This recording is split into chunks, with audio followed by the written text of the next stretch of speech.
Hello, my diamonds, my TikTokers, and my Teletubbies. The more you live life, the more you learn. And what I'm observing is that you have like two types of women in the world. You have a woman who has a man, and then you have a woman who has standards and boundaries. Or you have a woman who has a man and children, and again, you have women who have standards and boundaries. And that's why I have encountered men who say, wow, you are such a beautiful lady and you seem to have your stuff all together. Why are you still single? And then I have to go into detail and let them know, yeah, I have been married. In fact, I was married twice and engaged to be married a third time. But thank Jehovah God and Jesus Christ, I dodged that bullet. And what I came to realize is that the moment I started executing my boundaries and my standards, that's why I'm divorced. And I notice that when you look at women who are usually married and they think that it's a flex or it's an accomplishment that they've been married for 20 and 30 years. And then when you listen to them speak and all the things that they were willing to put up with and all the things that they tend to overlook, that's usually the reason why they're still married. Because they don't have any standards, they don't have any boundaries. He has cheated on her numerous times, and I mean countless times. Just look at divorce court and look at Dr. Phil and look at For My Man and, just look at reality. Look at these reality shows and look at all the things that these married women or these women who are in these long-term relationships. And I think you're going to notice the same thing that I've observed. They don't have any standards and boundaries. This man has thrown off their pH balance, given them STDs, created children with other women outside the home, and yet they're still right there, putting up with it, looking the other way. And I think that is so, personally, I see it as disgusting because they don't care about how they're messing up the quality of life for all women. They're so busy thinking selfishly. And then you wonder, why do we have men who refuse to change? And why do men keep cheating? And why do men keep abusing women? Because of the women who don't have standards and don't have boundaries.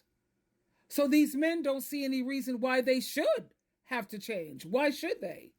When they have women like those. And that is just something I was just sitting here thinking about and I was observing. And as you know, I am an advice coach and I have so many women who are calling me to try to hang on to these toxic men. What can I do? Do you think he'll come back? And blah, blah, blah. And I was like, okay, whatever, honey. I mean, they pay. I work on a donation basis. As long as you pay it, I'm listening and I will try to help you work through it. But I also apply this to my own personal experience. The moment I stepped up and I started to enforce my boundaries and my standards, I noticed that, yeah, I am divorced. Because that is one thing I will never tolerate is someone cheating on me, betrayal, stabbing me in my back, cutthroat, or someone who used drugs. Those are deal breakers. And if you decide that you're going to be on Lucifer's team and you want to tell me that you're a spiritual man, but yet you're not living a Christian lifestyle, no, sweetheart. I don't give a doggone about what vows I took. I never took a vow to let some man destroy me.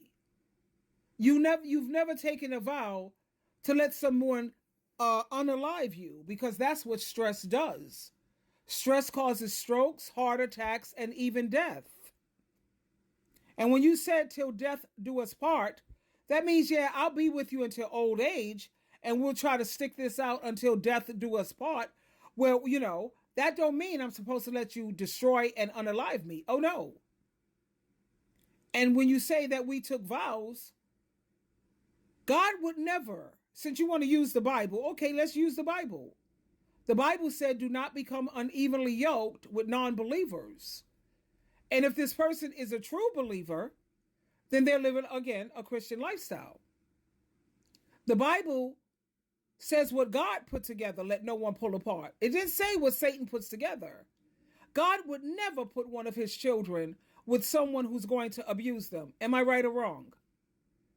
So when it comes to you talking about this marriage vows and all of this, death do us part, and I made a commitment, yeah, let's think about that. Anything that Satan the devil has a hand in, it should be pulled apart.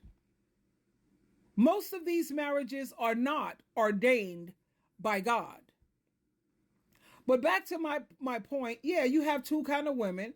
You have women who have a man or children, and then the other woman, she has standards and she has boundaries. So the next time someone say, why is it that you're not married? You can just give them that very quick answer, because I have standards and boundaries, sweetheart. And I uphold them. Twinkle, twinkle, twinkle.